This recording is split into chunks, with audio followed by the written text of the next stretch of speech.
네, 안녕하세요. 네, 소개부터 한번 다시 올리겠습니다. 저는 UPS 어건에서 중등부 팀장을 맡고 있는 정창환 에드워드라고 합니다.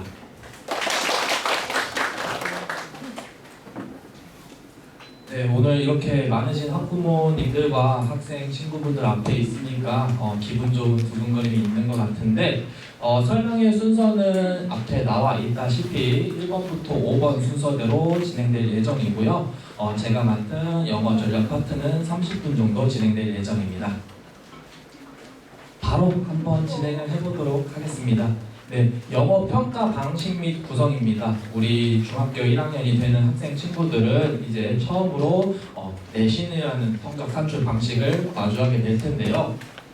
기본적으로 요 주변에 있는 학교들은 대부분 수행평가와 지필평가, 우리 학생 친구들 지필평가는 중간고사, 내신고사를 같이 말하는 거예요. 네, 그런 거를 두 개가 5대5 비율로 진행을 되고 있고요. 수행평가는 나타나 있다시피 기본적으로 단어 시험 들어가고 있습니다.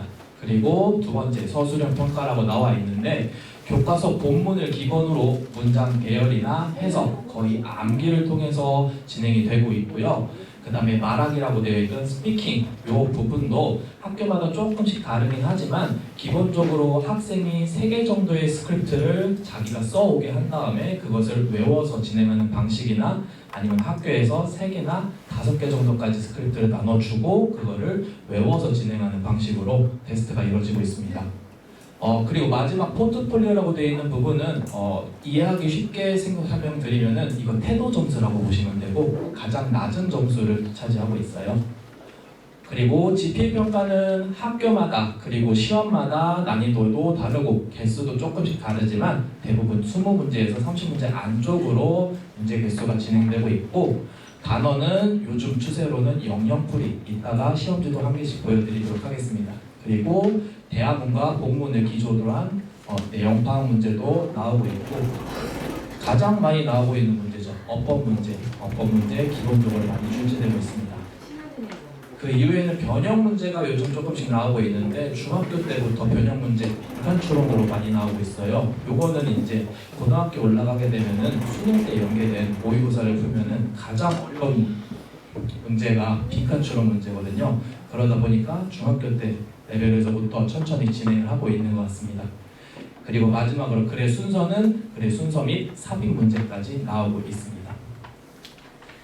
그 다음에 이제 학부모님들께서도 가장 많이 궁금해하시고 그리고 우리 학생 친구들이 이제 중학교 가게 되면은 우리 학교 난이도가 어떻게 되지? 시험 문제 어렵게 나와요? 라는 질문에 답을 할 수 있는 부분이고요.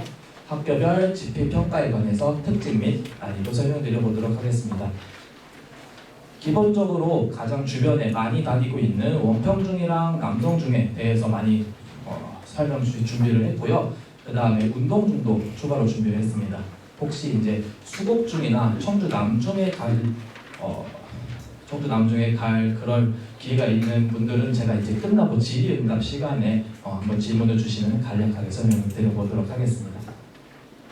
첫 번째로 원평중학교입니다. 원평중학교 한 2년에서 3년 전까지는 난이도가 정말 쉽게 나왔었거든요. 정말 쉽게 나와서 분위기 자체가 우리 학교는 시험 문제 쉽게 나오고 남성중이 우리 거보다 훨씬 더 어려워 이렇게 나와서 학생 친구들이 되게 조금 철없지만 정말 좋아했어요. 너무 쉬워 우리 학교 짱이야 이랬었는데 그 소문이 싫으셨는지 원평중학교에서 2년 전부터 칼을 갈고 정말로 문제를 어렵게 되고 있습니다. 네, 그렇게 돼서 난이도는 상이라고 적어놨습니다.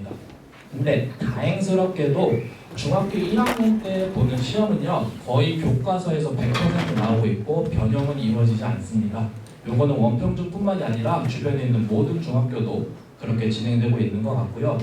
아마도 이제 학생들이 내신 시험이라는 걸 처음 접하다 보니까 긴장도 많이 되고 어려움도 많이 있다 보니까 난이도는 어렵지 않게 변형 없이 이루어지고 있는데 2학년 중2 때부터 난이도가 정말 급상승해요. 보시게 되면은 내용 파악 문제도 지문이 훨씬 길어지고 그 와중에 문제를 고를 때 옳은 걸 한 개만 고르라는 게 아닌 3개씩 고르라는 이런 식으로 난이도가 조정이 많이 되고 있습니다. 2학년 때부터 이런 식으로 난이도가 급격히 상승하고 있고요. 그 다음에 고난도 단어 문제도 계속돼서 출제되고 있고 변형 문제까지 나오고 있습니다. 단어 문제 같은 경우는 요거는 지금 3학년 문제긴 한데 20번에 잠깐 보시면은 precious라는 단어 자체가 3학년에게도 어려운 단어인데 그 와중에 그거를 명령풀이로 풀으라는 이런 문제로 많이 나오고 있어요.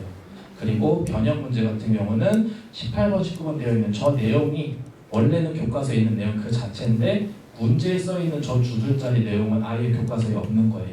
처음으로 나오는 거. 학생들이 보고 바로 판단을 할 수 있게끔 이런 식으로 변형 문제가 많이 나오고 있고요. 어법 문제 문항 정말 많이 나오고 있습니다. 원평중 보시면은 4번부터 8번까지 총 5문제가 있는데 그 와중에 3개가 벌써 어법 문제예요. 이런 식으로 2학년 때부터 어법 문제가 많이 나오다 보니까 당연히 난이도가 높다고 느끼겠죠.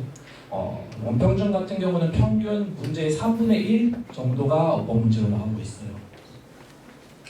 그리고 이게 이제 대망의 외부 지문입니다. 작년부터 우리 원평중 3학년 학생들을 정말 괴롭히고 있던 내용인데 혹시 보이실지 모르겠지만 3학년 때 각 시험마다 고등학교 1학년 수준의 지문을 4개씩 항상 내고 있어요. 단어도 보시면 뭐 corrupt, 부패하다 벌써 어려워요. 낙관적인, 비관적인 뭐 이런 식으로 단어 자체도 정말 어렵고 고1 수준의 지문을 총 4개씩 내고 있습니다. 각 시험마다. 그렇게 돼서 시험 문제 같은 경우도 적으면 5문제, 많으면 8문제씩 내고 있거든요.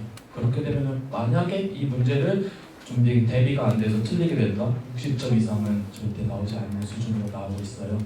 그래서 요게 원평중에 지금 명성을 드높이고 있습니다. 그렇게 되고 있는데 제가 또 들은 바로는 중학교 3학년 영어 담임을 담당하시는 분들이 한 분이 아니시잖아요.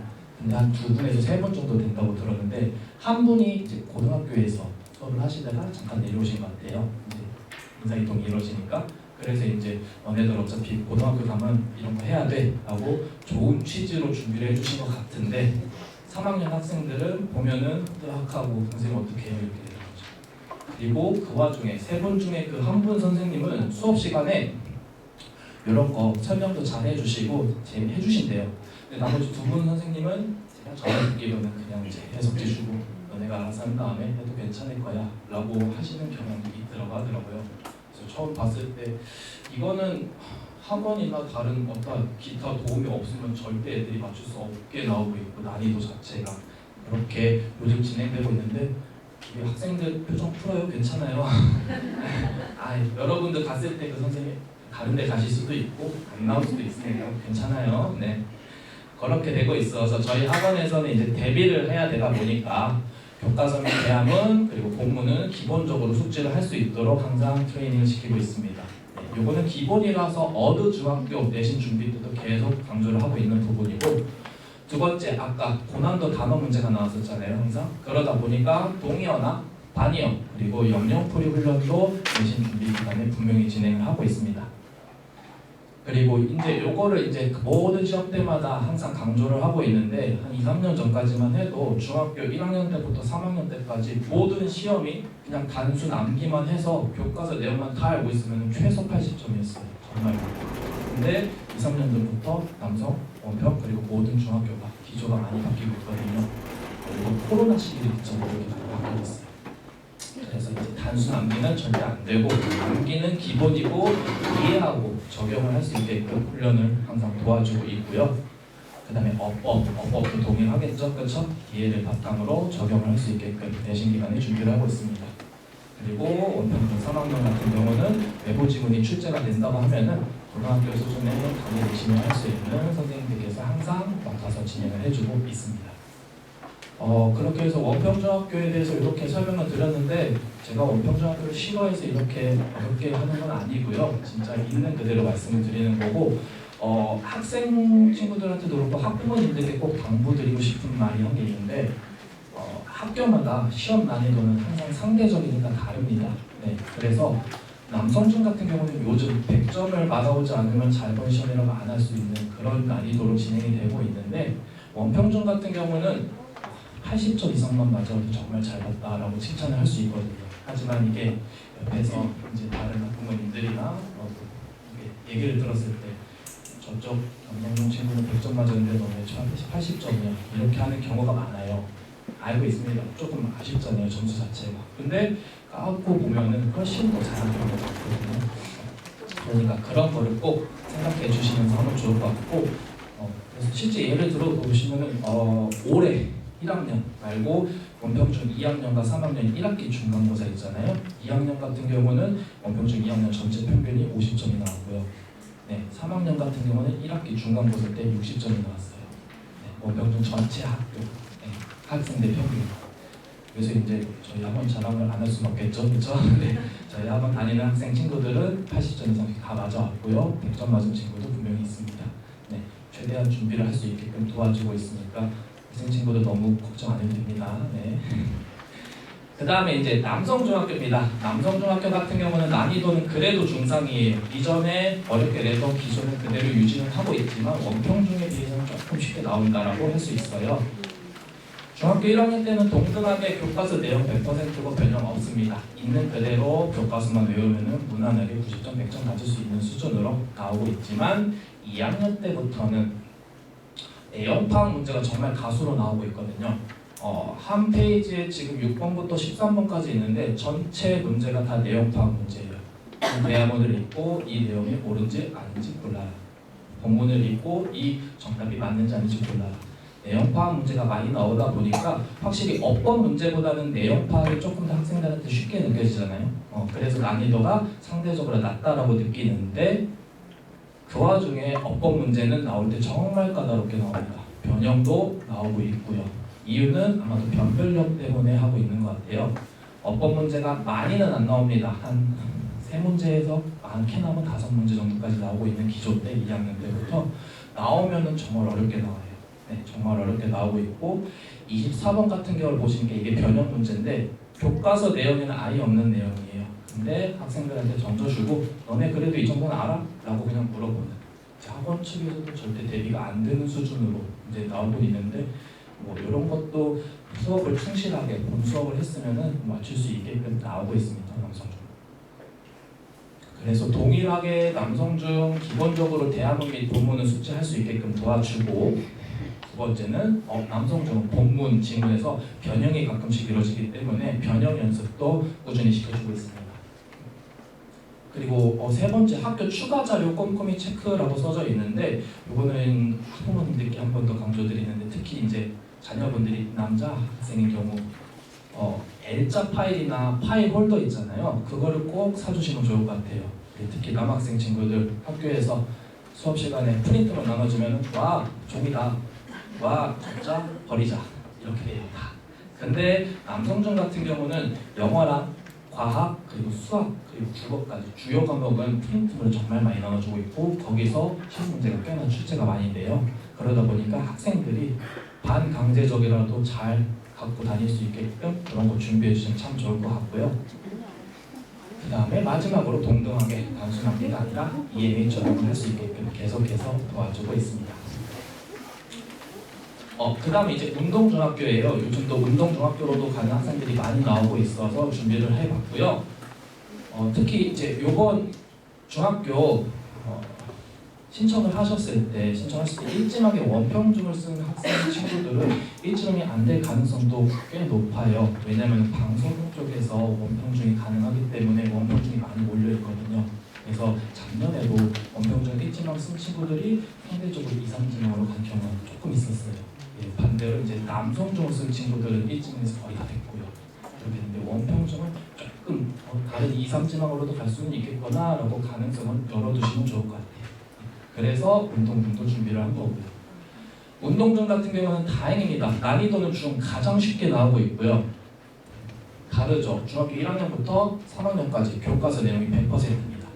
절대 변형 없고 그냥 암기만 하면 나오게끔 한 2, 3년 전제 그런 난이도로 나오고 있거든요. 그래서 난이도는 정말 쉽게 나오고 있고 그 와중에 강조드리고 싶은 거는 수행평가 준비가 조금 필요해요. 앞서 첫 번째 수행평가 때 암기로 많이 이루어진다고 했는데 수행평가가 많이 있어요. 운동중학교가 문법도 수행평가 있고요. 그리고 독해, 말하기, 쓰기까지 있어요. 근데 다 암기가 필요해요. 암기가.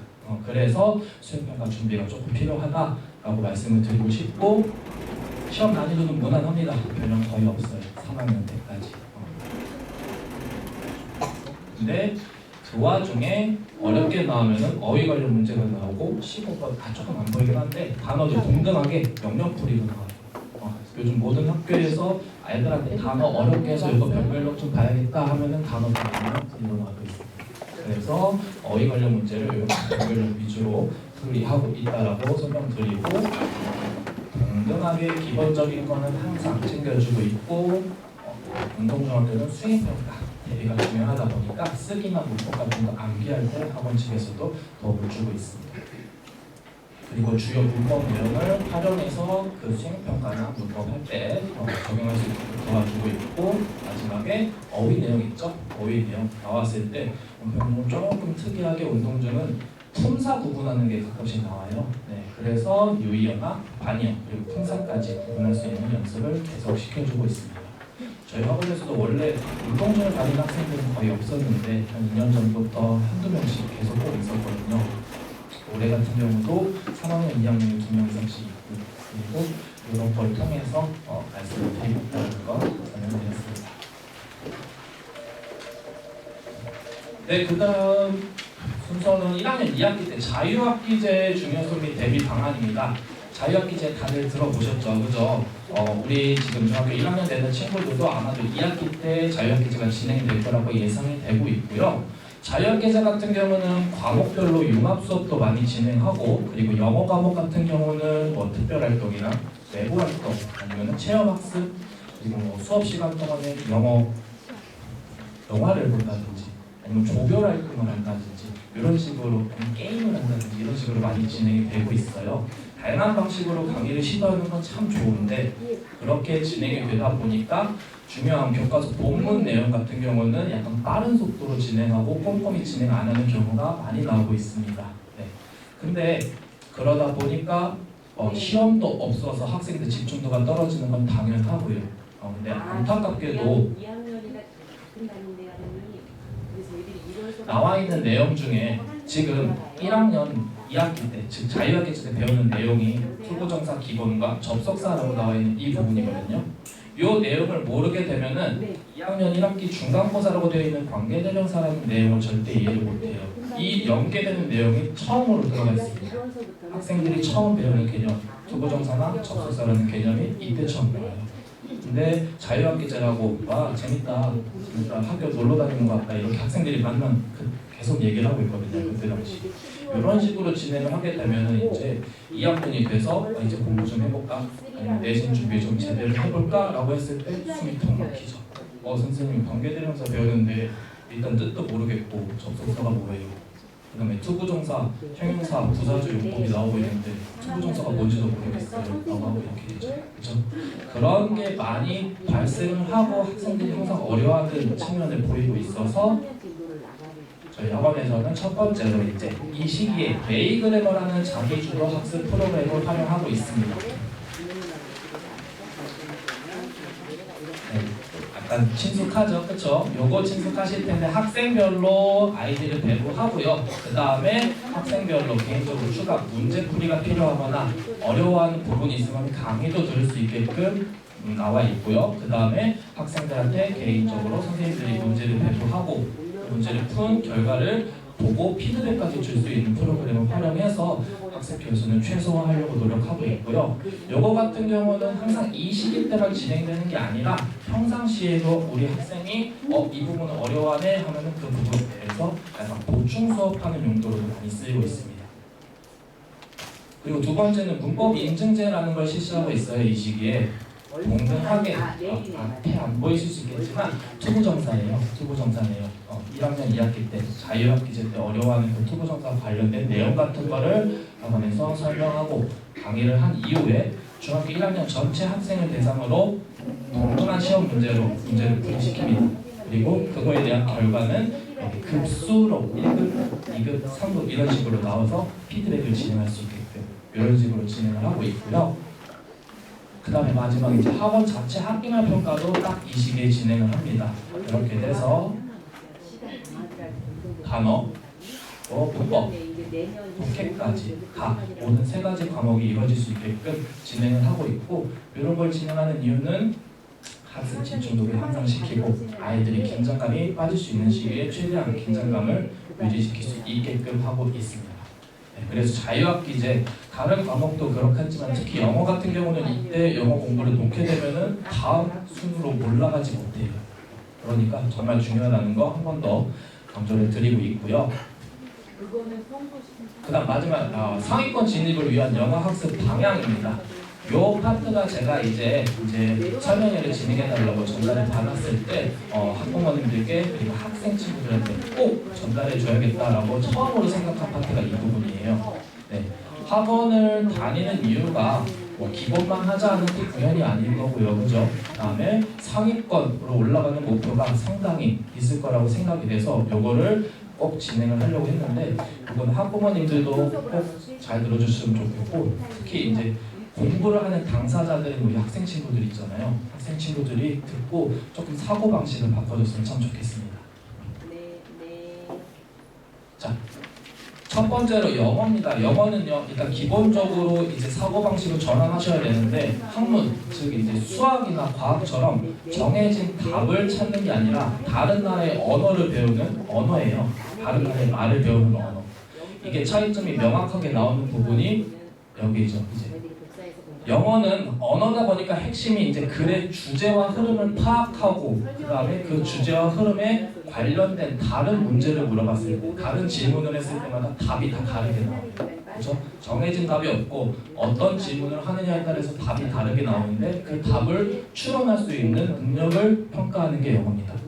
그러다 보니까 영어는 흐름을 파악하는 게 가장 중요하다고 강조를 드리고 싶고요. 이런 걸 하기 위해서는 기본적인 암기, 가장 먼저 써 있는 게 단어죠. 쉽게 생각하시면 다른 나라 말 배우는데 단어 모르면 아무것도 안 되잖아요. 그죠? 요거 강조성, 단어의 강조는 계속 한다는 거 하고 있고 그다음 문법 용어 또한 문법 용어를 알아야지 그 다음 구문을 설명할 수 있어요.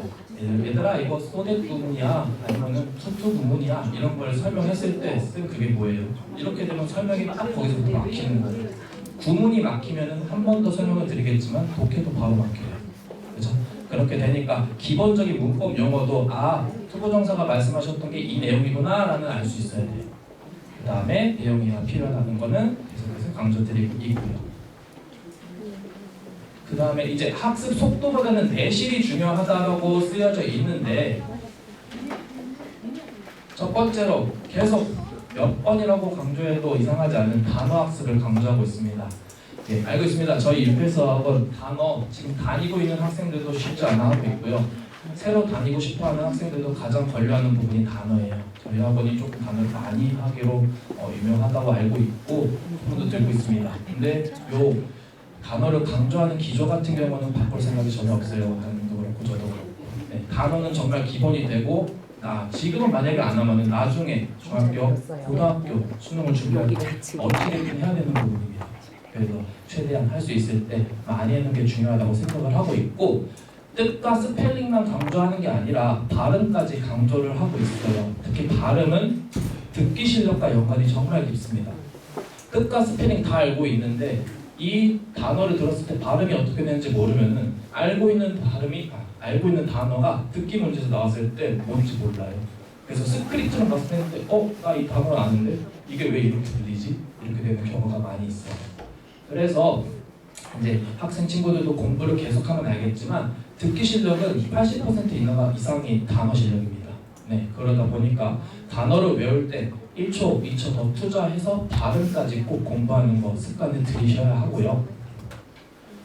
두 번째 이제 문법과 구문과 독해가 다 따로따로 개별적인 내용이 아니라 통합적으로 진행이 된다는 걸 꼭 생각해 주셨으면 좋겠습니다. 처음에 아까 조금 전에도 설명드렸다시피 문법 내용을 알아야지 이 구문을 구성하는 설명을 드릴 수가 있어요. 그렇죠? 그렇게 되고 이 구문 내용을 알아야지 문장을 구성할 수 있는 내용들이 보이고 그 문장들 3-4개가 묶여서 지문이 되기 때문에 다 독해까지 통합되어 있다는 거 이런 식으로 세부 방식을 조금 변환해 주시면 좋을 것 같고요. 그리고 요 세 번째 내용이 원장님도 그렇고 저도 그렇고 가장 강조하고 싶었던 내용인데 다양한 지문, 특히 영어 지문뿐만이 아니라 국어를 더 강조드리고 싶어요. 영어랑 국어 지문을 통해서 배경 지식을 꼭 습득하셔야 됩니다. 우리 학생 여러분들, 가장 좋은 방법은 책을 읽는 거예요. 그렇죠? 책을 읽는 건데 알고 있습니다. 네, 책 읽는 거 싫죠. 많은 책 보기도 싫어하는 게 요즘 학생들이에요. 그죠? 그리고 학생들은 지금 영상에 더 익숙하고, 그렇죠? 1시간짜리 영상도 너무 길어서 10분짜리 요약본 보고 있고 쇼츠에 익숙한 학생들이라서 글을 읽거나 이런 식으로 배경지를 습득할 수 있는 행동을 하기가 싫어한다는 걸 알고 있는데, 그 와중에 하는 학생들이 있어요. 있으면은 이 학생들은 배경 지식에 쌓이는 속도가 어마무시하게 차이가 납니다.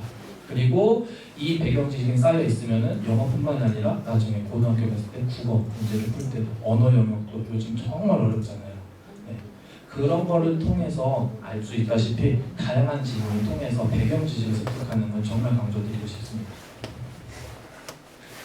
그 다음에 문법 개념과 독해 내용에 관해서 왜라고 생각하는 메타인지적인 사고가 필요하다라고 쓰여져 있는데, 같은 내용을 배우더라도 내가 이 내용을 지금 왜 배우고 있는지 생각하는 학생과 그렇지 않은 학생은 배우는 학습 속도의 차이가 정말 차이가 많이 나요.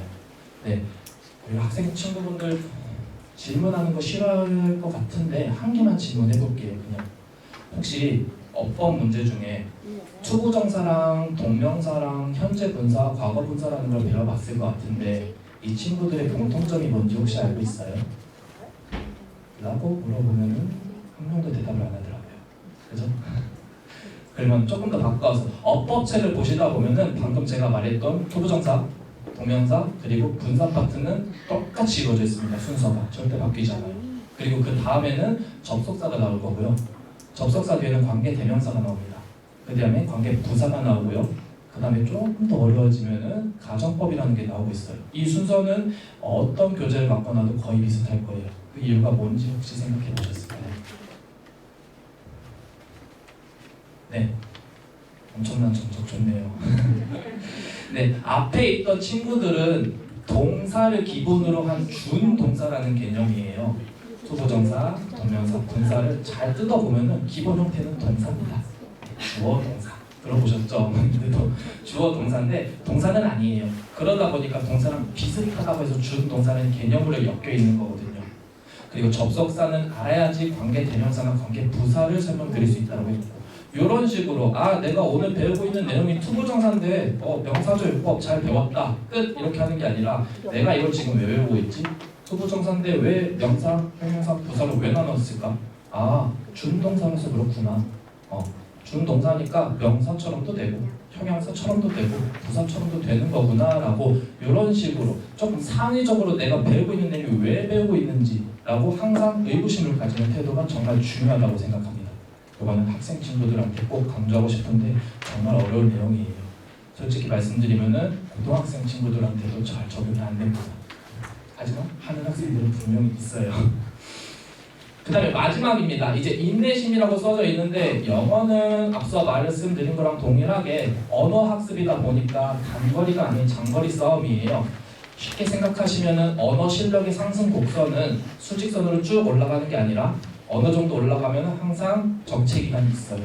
그 정체 기간을 잘 버티면은 한방 팍 다시 올라가는 거죠. 그렇죠?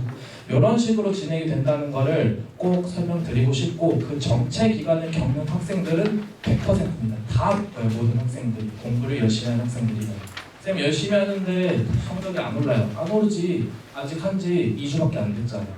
2개월, 3개월만 믿고 쭉 따라봐. 그러면은 한 방에 팍 올라갑니다. 지금 못 풀었던 문제 2주, 2달 뒤에 풀면 풀 수 있을 거야 라고 생각하고 진짜 풀려보면 풀려요. 네. 영어는 다른 학문과 조금 다른 측면이 언어라서 그렇습니다. 이런 거 생각하셔서 내실이 가장 중요하다는 거 생각해 주시면 좋을 것 같고요. 이제 거의 끝납니다. 5분 안쪽으로 끝날 것 같아요. 중등부 커리큘럼 소개 바로 드리도록 하겠습니다. 중등부 수업은 월수금 화목금으로 진행되고 있고요. 월요일, 수요일 같은 경우는 단어 테스트는 항상 존재하고요. 그 다음에 문법을 월요일날 진행하고, 수요일날에는 독해를 진행하고, 금요일날에는 쓰기와 듣기까지 진행하고 있는 이런 식으로 진행이 되고 있고, 가끔가다 이제 요즘 중학교 시험에서는 쓰기 시험 하나도 안 나온다고 알고 있는데 굳이 이걸 왜 해요? 라고 물어보는 학부모님도 진짜 많은데요. 청주 시내에 있는 고등학교 인문계에서는 어디 고등학교든 서술형 시험이 항상 들어가고 있습니다. 그런 거라도 대비하기 위해서 미리미리 진행을 하고 있고요. 그 다음에 수업 진행할 때 사용되는 교재 및 자료들입니다. 본 수업 같은 경우에는 학생 레벨이나 클래스 레벨에 따라서 맞는 레벨을 진행하고 있고, 그 다음에 자체 제작 교재도 같이 섞어서 진행을 하고 있고요.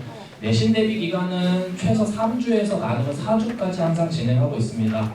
기본적인 백발백중이라는 시중 교재를 활용하고 올리든 아니면은 알찬 내신 콘서트와 같이 내용이 있는 문제가 많이 들어가 있는 친구들을 두 교재를 묶어서 학생들 개개인마다 다 주고 문제풀이를 진행하는 방식으로 진행이 되고 있고요.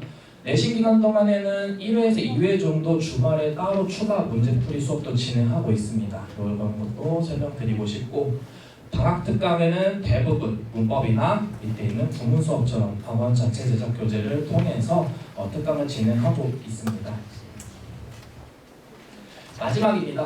저희 중등부 이제 레벨별 로드맵입니다. 밑에 있는 B3 베이직 클래스예요. 이거부터 설명을 드리면은 1학년 때 교과서 수준은 이제 레벨 1이라고 지칭하겠습니다. 1학년 때는 레벨 1, 2학년 때는 레벨 2, 3학년 때는 레벨 3 이런 식으로 학습의 속도가 조금 느린 친구들이나 학습을 늦게 시작한 학생들을 위해서 만들어진 반이고, 목표는 결국에 이제 영어 기본 실력을 구비할 수 있게끔 도와주고 고등 준비도 할 수 있게끔 도와드리고 있고요. C, D반, C 클래스, D 클래스라고 되어 있는 친구들은 1학년 때 중학교 1학년 내용을 무조건 완료를 시키고 반발자국 빠를 수 있게 레벨 2도 진행합니다. 2학년 때도 동일하게 레벨 2 완물이 짓고 레벨 3도 진행하고 3학년 때는 3, 그 다음에 고등학교 기본을 진행하고 있습니다. 그래서 목표는 고1 수준의 영어 실력 구비이고, 요거 지금 저희 3학년 C 클래스, D 클래스에 있는 학생들의 예시로 들어드리면은 지금 C, D 있는 학생들은 고등학교 1학년 모의고사 최신거를 풀어도 기본적으로 3등급은 나오고 있습니다. 기본적으로 지금 당장 3등급 나오고 있고, 조금 잘하는 학생들은 2등급까지도 나오고 있어요. 그 다음 AB라고 되어 있는 상위반입니다. 네, 1학년 때는 레벨 2, 2학년 때는 레벨 3, 3학년 때는 고등 기본이고, 목표는 고1 수준의 영어 실력 구비. 동일하게 지금 3학년 AB 클래스에 있는 친구들은 모의고사를 봤을 때 기본적으로 2등급 80점 이상 나오고 있고요. 그 다음에 잘하는 학생들은 1등급도 나오고 있어요. 90점 이상. 마지막입니다. S클래스라고 되어 있고 최상위반이에요. 1학년 때는 레벨 3를 완료시키고 2학년은 고등 기본과 3학년에는 고등 심화까지 되어 있네요. 그죠? 자, 목표는 고2나 3 수준의 실력 완벽 구비고, 지금 3학년 S반을 기준으로 말씀드리면은 우리 3학년 S반 친구들은 고등학교 1학년은 무조건 90점 이상 나오고 있고 100점도 나옵니다. 네, 그리고 2학년 모의고사까지 거의 2등급 이상 받고 있고, 문법 수업 같은 경우는 고등학교 3학년 평가원이나 수능과로 진행을 하고 있어요. 그 정도 실력이 되는 학생들이고, 이 학생들은 지금 8명인데 기본적으로 최소 3년 이상씩 저희 학원에 꾸준히 다니는 학생들이에요. 제가 4학년 때부터 봤던 학생들도 데리고 이런 식으로 진행이 돼 있고, S반에 있는 학생들은 원평중, 남성중, 이신여중, 청운중 전교 1등들입니다. 전교 1등들이고 모든 학생 8명 이상이 내신 점수 300점 만점에 290 미만이 없어요. 네, 그래서 지금 근데 이 학생들이 처음부터 잘했던 학생들이 아니에요. 처음 똑같은 레벨에서 시작해서 똑같이 했는데 성취도가 달랐을 뿐이고, 대부분의 성취도의 다름의 기조는 학생들의 성실함이 있습니다. 정말 성실함이 있어요. 그래서 지금 이제 1학년 학생들 같은 경우는 S 클래스를 만들어 달라고 요청하는 경우가 되게 많고 있는데, S 클래스 같은 경우는 최상위반이라는 무게감이 있다 보니까 중학교 1학년 1학기 이후에 학생들이 S 클래스의 수업을 진행할 수 있는지 학습 역량도 제가 보고, 그리고 학습 태도나 학교 생활까지 다 종합적으로 원장님과 고려해서 개설할지 말지 여부를 지금 결정하려고 생각하고 있습니다. 네, 그런 식으로 해서 저희 레벨별 로드맵까지 설명드렸고, 준비했던 건 여기까지입니다. 네, 감사합니다.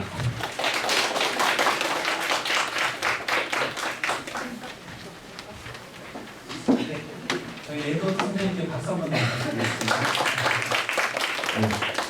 다음으로는 타라메스 수학학원 부원장 이명일 선생님께서 예비 중 수학 학습에 대해서 설명드리도록 하겠습니다. 네. 박수 부탁드리겠습니다.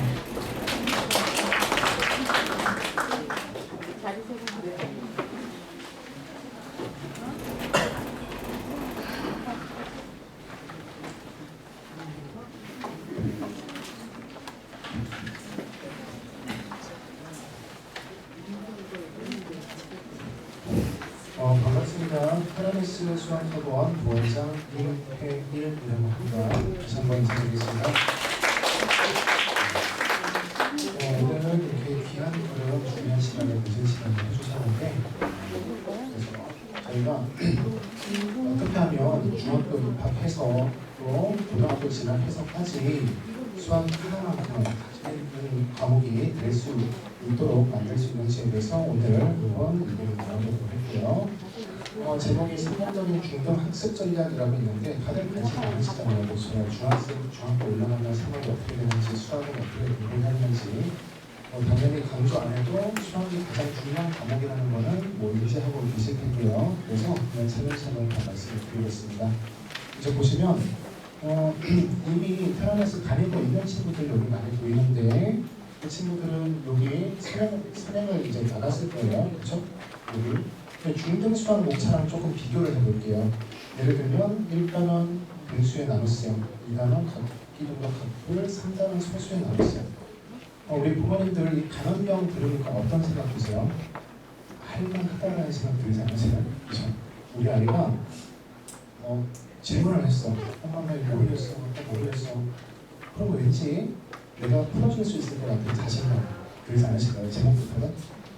근데 중학수학 한번 쳐볼까요? 6번 1차 방정식의 풀이, 1차 방정식의 활용, 좌표 평면과 그래프. 이거 미리 말씀드리지만 섣불리 들어가지 마세요. 생각보다 어렵습니다. 그래서 제목만 봐도 어때 보여요? 굉장히 헤비해진다는 거 보이시나요? 근데 제목만 그런 게 아니라 실제 내용 자체가 굉장히 헤비해지고 심도 있어지는 게 사실입니다. 그래서 또 하나 특징을 또 중등 수학에서 변하는 특징을 말씀을 드리자면 여기서 여기 보시면 분수의 나눗셈, 각기둥과 각불. 좀 연관성이 있어 보이나요? 분수 나눗셈 못해도 각기둥과 각불 잘할 수 있어요. 우리 아이가 한 달 쉬어도 소수의 나눗셈 잘 할 수 있습니다. 근데 아까 본 1차 방정식 풀이 이거 모르면 활용 당연히 못하겠죠. 방정식 못하면 밑에 함수 못해요. 그래서 중등 수학은 연계성이 굉장히 깊어진다.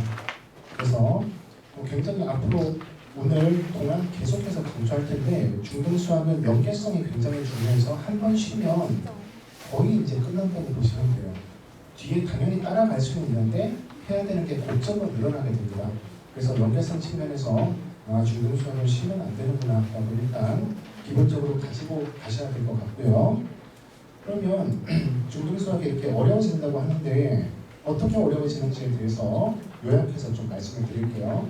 첫 번째, 중등 수학이 왜 어려워지느냐? 첫 번째 수의 확장이라고 되어 있죠. 거기 아마 포인트에는 안 들어가 있는 것 같아서 여기 그냥 화면 봐주셔야 될 것 같아요. 수의 확장이라고 되어 있는데 여기 테라메스 다니는 친구들은 이미 선행이 들어가서 다 알고 있을 거예요. 이제 중학교 들어가기 전에 6학년 때는 어떤 수를 배웠죠?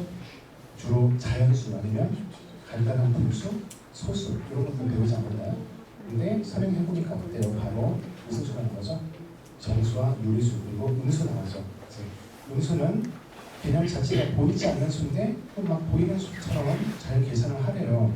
굉장히 어려워진단 말이야. 수의 범위 자체가. 그렇죠? 그리고 두 번째 문자의 사용이라고 되어 있죠. 초등학교 때는 다들 아시겠지만 방정식이나 그런 식 같은 거 풀 때 미지수를 뭘로 넣죠? 네모로 넣습니다. 네모. 그죠? 근데 중학교 가보니까 바로 뭐가 나와요? X 나오죠. 그리고 Y 나오고 X들끼리 곱하고 나누고 X들끼리 곱하면 뭐가 올라가요? 차수가 또 올라가고 같은 항들끼리 더하거나 빼고 나누기 자체가 수직 상승할 수밖에 없는 것 같아요. 그죠? 그리고 마지막 여기 나선형 구조라는 말이 있는데 이 말 자체는 조금 어려우니까 이 목차를 보고 설명을 좀 드릴게요. 나선형이라는 게 우리 왜 등산 차로 산 올라가게 되면 어떻게 되죠? 이렇게 빙빙 돌라서 올라가게 되죠. 그래서 1학년 1학기 때는 대수 파트를 배운다고 치면 이제 조금 돌아서 1학년 2학기 때 도형을 배워요. 연관 없는 도형 배우고 2학년 1학기 때 또 대수 파트 연결되는 걸 배우고 연결이 안 되는 2학년 2학기 이렇게 빙빙 돌아서 가게 되는데 이게 교육학자들이 나이에 뇌의 발전 속도에 맞게 알맞게 프로그램을 짜놓은 거예요. 근데 왜 어려워지느냐? 일단 기본적으로 평균에 맞춰서 짜놨으니까 평균 근처나 아니면 아래에 있는 친구들은 당연히 이 난이도의 발전 속도보다 아래에 여기 난이도가 예를 들면 여기 6번 1차 방정식 풀이라고 했죠? 그 다음 2학년 때는 뭘 배우나요? 연립 1차 방정식의 풀이. 그 다음에 3학년 때는 뭘 배우나요? 2차 방정식의 풀이. 똑같은 내용인데 난이도 자체가 발전을 하고 그다음에 심도 있는 내용 그리고 더 다양한 내용을 배우게 된다는 말씀입니다. 근데 이렇게 발전하는 동안 나의 사고력이 그만큼 그거보다 더디게 발전할 수 있는 거고 내용 자체도 많아지니까 기본적으로 어렵게 느껴질 수밖에 없다. 그렇게 생각해 주시면 될 것 같아요. 그러면 우리가 이걸 보고 뭘 느껴야 되냐면 아까 좀 전에 말씀드렸듯이 이렇게 연계성이 있는데 만약에 2학년 1학기 때 만약에 연립 1차 방정식을 배워요. 근데 나는 1학년 1학기 때 엄마 나 조금만 놀게 하고 놀았어. 그럼 어떻게 될까요? 이거 배우면 무슨 말인지 전혀 모르는 불상사가 일어납니다. 그렇죠? 그래서 중등 수학은 기본적으로 쉬면 안 돼요. 그게 가장 포인트가 돼요. 정말 힘들고 그럴 수 있는데 포기하거나 한번 넘어지는 거 괜찮아요. 다시 일어나면 되는데 쉬면 안 돼요. 이게 굉장히 포인트가 됩니다. 조금 힘들어도 결국 가져가야 됩니다. 옆에서 조력자, 즉 학원이랑 가족 양면적으로 좀 조력자 역할을 하면서 잘 데리고 가줘야 결국에는 좋은 수학 실력을 쌓아서 나중에 고등학교 진학가서도 우리 없는 생활을 할 수 있으니까 잘 기억해 주시고요. 그러면 그리고 그 전에 여기 보시면 이제 연계성 측면에서 다시 말씀을 드렸는데 아까 영어 선생님께서 무슨 말씀이셨죠? 그 자유학기제라는 거 말씀하셨던 거 기억나나요? 우리 아이가 둘째나 셋째면 자유학기제가 너무 익숙해요. 그죠? 자유학기제 뭔지 다 알죠?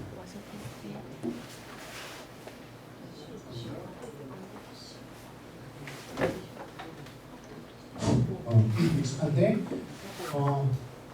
우리 아이가 첫째면 자유학기제가 정확히 뭔지 잘 모를 수 있잖아요. 그냥 시험을 안 보는데 기본적으로 자유학기제 때는 모든 우리 아이에 대한 성취도나 그런 발전 평가를 전부 다 문장으로만 평가하게 돼 있어요. 근데 아무리 무슨 설명을 하든 간에 우리 아이들은 뭐부터 고쳐요? 시험을 안 본다. 그죠? 시험 안 본다. 그래서 그게 뭐가 문제가 되냐면 특히 수학적으로 수학의 사고력이 마지막으로 딱 굳어지는 시기가 14세 말 정도라고 얘기를 해요. 그때 시험을 안 보는 거예요. 그러면 뇌가 거기서 굳어버리는 거죠.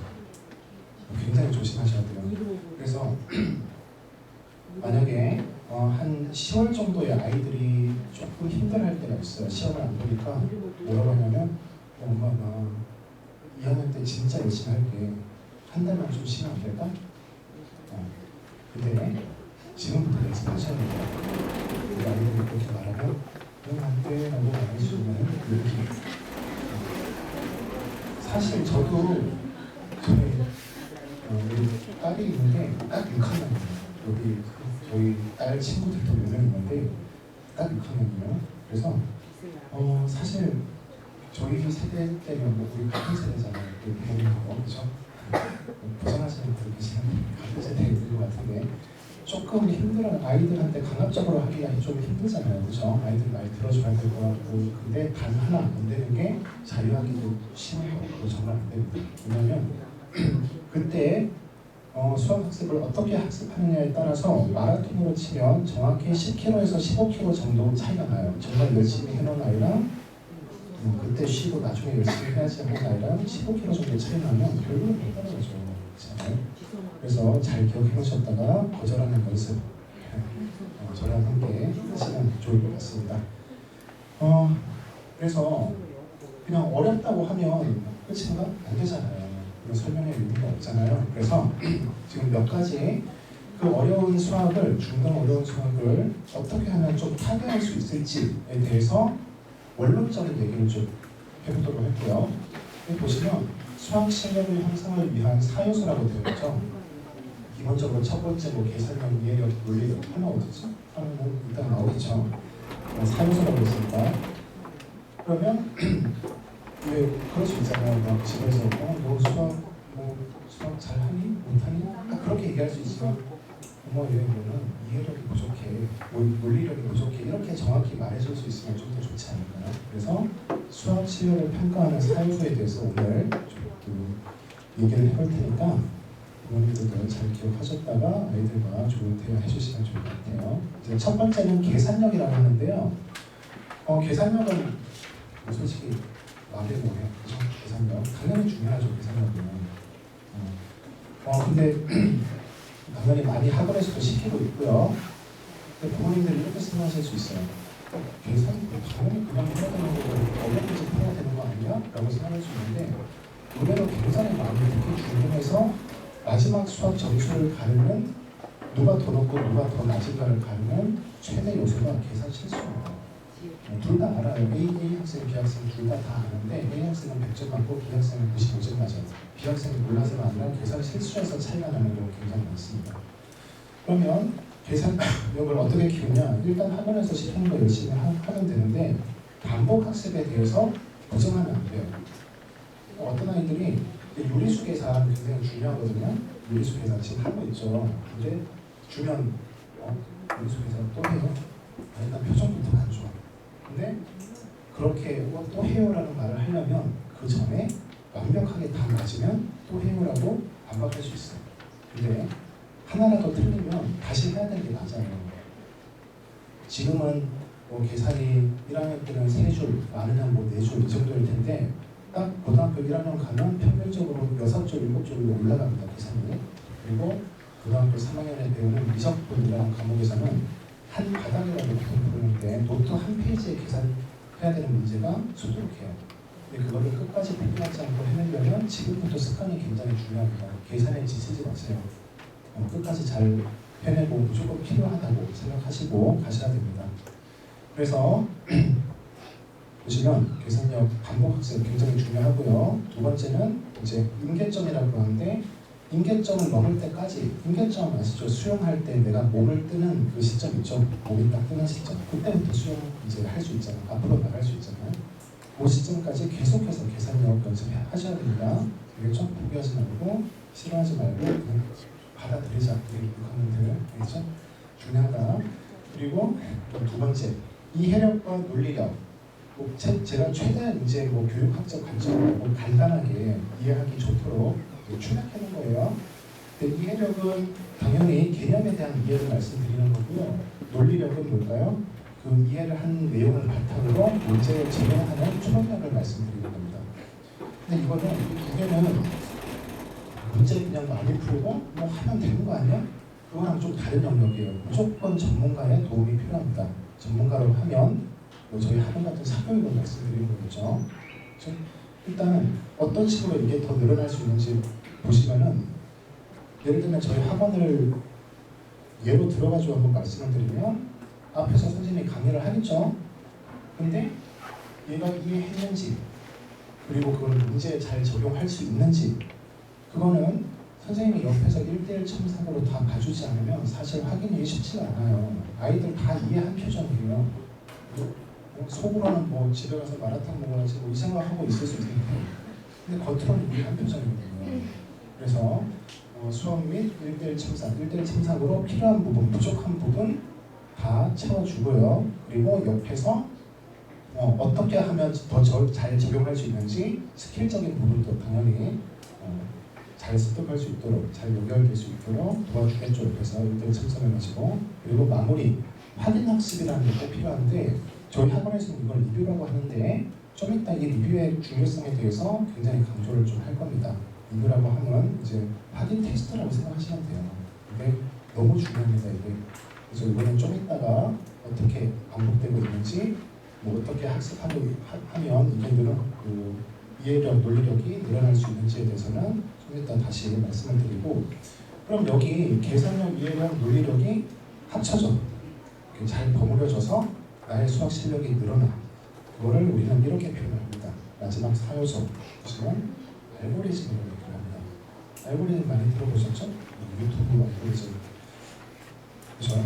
근데 수학에서는 이 알고리즘이 뭘 뜻하는 거냐면 문제를 딱 보고 내가 한눈에 읽을 수 있는 눈을 얘기하는 거예요. 쉽게 얘기하면. 그죠?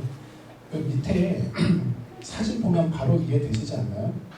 지식을 집어넣는 거는 생각보다 어렵지 않아요. 내가 말하면 들으면 그게 머리에는 들어가 있어요. 근데 아까 계산력, 이해력, 논리력을 바탕으로 자신만의 알고리즘이 딱 만들어졌을 때 문제를 굉장히 빠른 속도 안에 논리적으로 풀 수 있는 능력이 생깁니다. 자기가 아는 거 알면 뭐예요? 그죠? 그러면 뭐 빠른 시간 안에 내가 그 문제 이렇게 푸는 그런 방법이 있었지 하면서 딱 여기서 원하는 데서 끄집어내는 그런 알고리즘이 필요한 겁니다. 그죠? 무조건 머리에 많이 들어있다가 똑똑하게 그게 중요한 게 아니라 이 알고리즘을 만드는데 우리 학원에서 줬던 좀 유난을 떠나요. 좀 집요하게 아이들한테 많이 시킵니다. 스스로 해결할 수 있도록 그렇게 생각하시면 되고요. 그리고 이 알고리즘 가장 중요한 게 이것보다 더 중요한 거 사실은 어린이들도 다 알고 계실 거예요. 마인드 컨트롤입니다. 마인드 컨트롤. 기본적으로 내가 하려는 마인드